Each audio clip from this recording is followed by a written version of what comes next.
Guys, once again here bringing on Dragon Ball Z Dokkan battle video, and so today I wanted to take a look at a pure Future Saga team mixing a combination of all the new units and EZAs and everything from the global Dokkan campaign, because of course the teams have been sort of very much like seemingly split into two types, right? With STR Rose having super bosses, we've got the full extreme version of the team, and then with the Goku and Vegeta, their team obviously with the leader skill including like the 10-year fusions and stuff like that. I don't really think I've seen anyone running their lead as like a pure Future Saga kind of team, right? So that's what I wanted to do for this. Every single unit is obviously a Future Saga character, and every character is either one of the new units that's released, like summonable for the event, or one of the EZAs or super EZAs, or of course the temporary buff in Rose that we did a video on earlier today. So this is the full Future Saga team, because remember with these new units, with the Super EZA for Goku Black, like they have these things in their passive. They either need to have a full super or extreme rotation depending on who the character is, or one other Future Saga ally. So the units have clearly been designed with the ability in mind that you can run the super and extreme class Future Saga units all together and them still function well together on a team. So typical, I put Rose in slot 1 because it's like, right, if he gets hit with a normal straight off the bat here, he'll be fine. But I mean, he still lives, but we take 200k. It's the only annoying thing. It's the one rotation that we probably don't really want to start off with, where we have both the Roses, because obviously they have the same name. I probably will float both of them, because that's the great thing about the AGL Rose, is whilst he is an extreme unit and he does give an extra buff to extreme characters, he buffs all allies with his support. So we can have him floating in slot 3, and although he won't have big bad bosses if he's on a rotation with, say, the new Goku and then like a Vegeta, he's still going to be supporting all the allies on the team. His defense is still very, very good post super. He builds up that damage reduction as the turn goes on, and he gets hit multiple times. So he should still be perfectly fine. In Rose with the 44 million attack here. We're doing the Divine Wrath and Mortal Will like extreme boss rush stage. The superclass one is a little bit tougher. I wanted to see how the team would sort of fare in this setup, but I think we'll probably be looking pretty good here. We can go ahead and do this, get the thing where we float you off and then just have you transform straight away when you come back. So we'll go ahead and do that. Do these for you, and then grab some tech orbs for Vegeta. So yeah, this works out quite nicely so far, and the units all do link relatively well, right? Like the Vegeta Blue, like they're still going to share links with the Rose, links like Super Saiyan, Prepared for Battle, obviously Fierce Battle, a couple of the characters being LRs having legendary power. So the team, even though they're not the perfect link partners, some of these characters, the crossover between the super and extreme units still works relatively well on this team. So we'll see how we get on, because I mean literally we can have one of the rotations be Goku in slot 1 and then Rose in slot 2, and then of course when the AGL one floats around they can still link because they don't have the same name. Same with the Int one. So I think the team will work quite nicely like this. I think it's not quite perfect, but as of course I mentioned in a video yesterday, we're very much waiting on a couple more EZAs that should potentially drop during this celebration. The big ones of course being Int Vegeta and Trunks and the Fusion Zamasu, Int LR Fusion Zamasu, because Int Vegeta and Trunks just makes another really, really good slot 1 unit for this team, and then that allows us to do some shenanigans. Like, I mean, if I really want to on this setup, it makes it harder for the links, because Roses, if the other Roses are going to be floating, but I could use STR Rose as one of my slot 1 units, and then have both the Blue Goku and Vegeta units on the same rotation, and just have one as Goku and one as Vegeta, right? So there's that dodge chance in slot 3 coming in clutch for Vegeta, dodging the super attack. That's what we like to see. But yeah, it means we end up with a rotation like this. And I mean, these guys, they don't share a ton of links. Fierce Battle, Legendary Power. But then, of course, these guys share all their links. I didn't actually realise until the video I was recording before this one, the fact that this Rose doesn't have Super Saiyan. And obviously he doesn't have Prepared for Battle either. So I guess this rotation for the Goku specifically isn't exactly his most ideal setup. But obviously the Rose is going to be looking very good here. Not that it matters too much, because I just realised, like, Goku Black survived with the tiniest sliver of health, so literally the first attack here from Goku is just going to finish him off. Dodges the super from Zamasu, and then... I mean, that's the thing, Goku, even without a lot of links active, it doesn't really matter too much. Like, Goku, 80% dodge and 70% damage reduction. He's still always going to be that really good, really viable slot 1 character for the team, so he works very nicely there.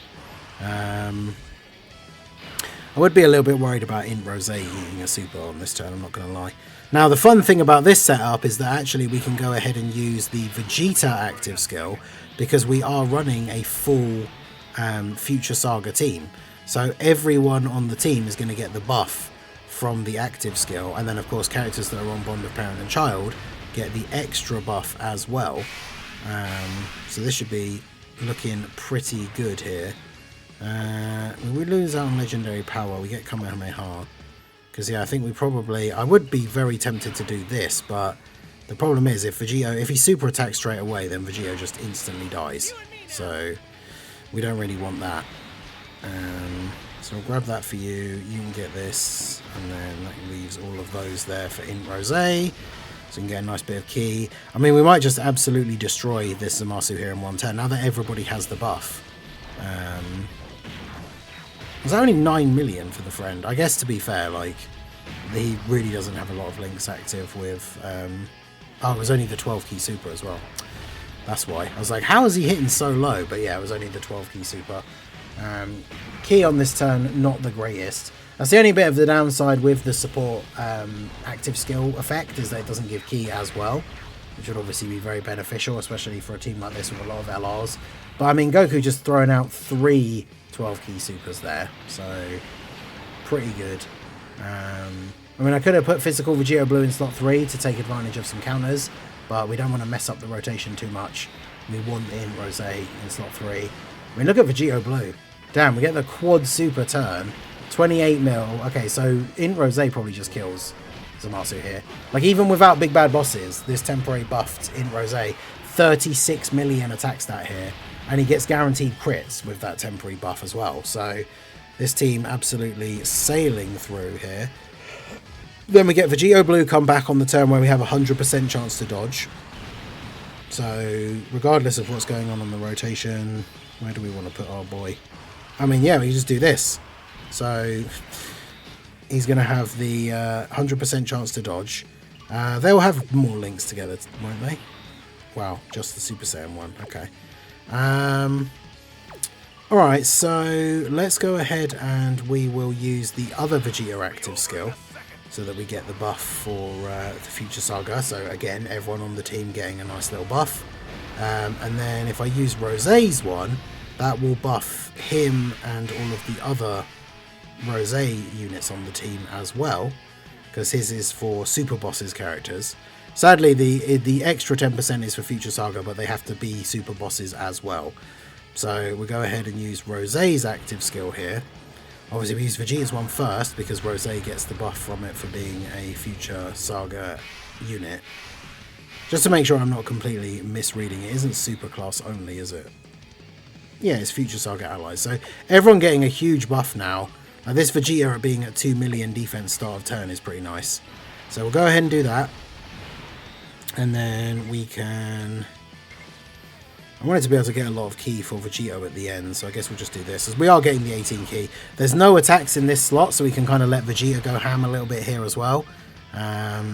So I imagine this will probably be the last turn, like the team making very quick work of this event here. Because yeah, that's one of the things I find so good about the Rose active skill for his team. And then obviously the Vegeta active skill for his team. Usually I'm running the Goku and Vegeta team with the 10-year fusions, the 7-year LRs. So like, they're not Future Saga characters. So Vegeta's active skill doesn't have anywhere near as much value. Whereas obviously on this team, we are running a full Future Saga team here. So we've got the double Vegeta actives, giving everyone on the team a buff. Then we've got Rose's active, giving him and the other Goku Blacks on the team a buff. So overall, the team is just getting turbocharged by these active skills, which is really, really good. And then yeah, Vegeta able to get off a bunch of attacks here. I do love the revamped like Rose beatdown animation. I've been wanting a new Future Saga Blue Vegeta for ages, just to have that like revamped animation in the game. So definitely very happy with that. And then obviously Vegito Blue is going to be able to get a ton of attacks off here as well. 21 mil. Chances are Vegito Blue kills, because we're in slot 7, which is another way we get a guaranteed extra attack. We got the full key as well, so yeah, man's just going off. Alright, he is going to survive. We got the transformation turn, so of course no need to worry about getting hit. And then the final turn here. Goku obviously with all of the buffs from those 2 active skills. Loads of defense on top of all the crazy damage reduction that he has. Rose, as I said, supporting all allies regardless of whether they're super class or not. So Goku going to be able to finish off Zamasu here nice and easily. He's either dodging or taking double-digit damage from the normals. And then we should finish him off here with the supers from Goku. The 18 key not enough to do it alone. But then, yeah, the additional 12 key with all those buffs. Remember that Vegito Blue gives support as well. So the 12 key additional doing 32 million. And then there you go. So nice and quick and easy. But yeah, this is an interesting full Future Saga team buff. It'll be cool to update this team a little bit, especially with the Vegeta and Trunks LR. I'm really looking forward to running them in slot 1. And then having the STR Goku and Vegeta in the Vegeta form next to them in slot 2. Because then remember that Vegeta gives a buff to characters whose name includes Trunks, in the same way that Rose does to characters whose name includes Goku Black. So that's going to make that Vegeta and Trunks even better. So that rotation should be quite a lot of fun. So I probably will do an updated version of this team. I would probably... Who would I take off? I guess because floating the Roses makes a lot of sense, because one gives support, the other one is still a hard hitter, and it allows us to just put Rose in slot 2 and get all those links, the STR one. So, I mean, I guess I'd probably maybe drop off the Tech Vegito. Like, he obviously did very well, but if we're going to be putting on a new super powerful slot 1 unit, I guess we could drop him off. But let me know what you guys would change with the team when we get some potential new EZAs. I think it's a fun setup, mixing the Super and Extreme Future class. How would you build the team for a full Future Saga team? Let me know what you guys think down below in the comment section. So that is going to be it for the video, guys. This has been the Masked Ningen. Smash that like button, subscribe to the channel if you are new. Check out the links down below, and I will see you all again soon. Have a good one.